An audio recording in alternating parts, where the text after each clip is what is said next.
Hello साथीहरु, good morning and नमस्ते। सर्वप्रथम त म आज 3 दिनपछि बल्ल अलि सन्चो भएर बाहिरतिर निस्किरहेको छु हैन।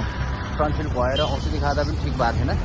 लगभग अलिअलि तातो पानी तताएर प्रेसर पानी हालेर हैन, अनि त्यसपछि त्यसमा के भन्छ त्यो त्यसको नामै बिर्स फिटकिरी हालेर तातो पानी उमालेर अलिक कुल्ला गर्दाखेरि चाहिँ आज अलिक ठिक भइरहेको हैन। खाना पनि त्यस्तो मन लाग्थेन, आज चाहिँ अलिअलि खाइरहेको छु।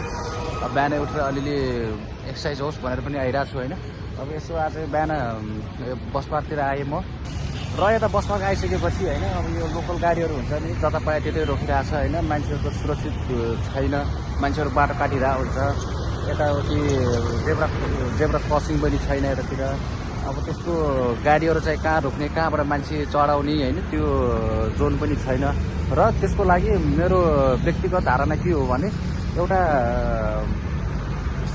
लोकल गाडीहरू जुन हुन्छ नि त्यो गाडीहरूको लागि एउटा व्यवस्थित जोन बनाइयोस् हैन, बनाइयोस्। त्यो जोनबाट चाहिँ मान्छेहरू कुन ठाउँ जाने के गर्ने, त्यहाँबाट त्यो जोनमा चाहिँ एउटा लोगो देखाइयोस्, यो गाडी यता यहाँबाट यता, यताबाट उता, यहाँसम्म जान्छ भनेर हैन। त्यो मान्छेहरू आफै बुझेर गाडी चलाउन सकोस् के, अरू मान्छेहरूलाई सोधेर हैन। यताउति कुनै गाडीसँग ठोकेर हुन्छ या कुनै बाइकले बाटो क्रस गर्दाखेरि हान्न सक्छ, त्यस्तो अवस्था चाहिँ सिर्जना नहोस् भन्न खोजेको मैले यो भिडियोमा हैन। तपाईँहरूले के कस्तो लाग्छ, यदि राम्रो लागेमा लाइक, कमेन्ट, सेयर पनि गरिदिनु होला। धन्यवाद।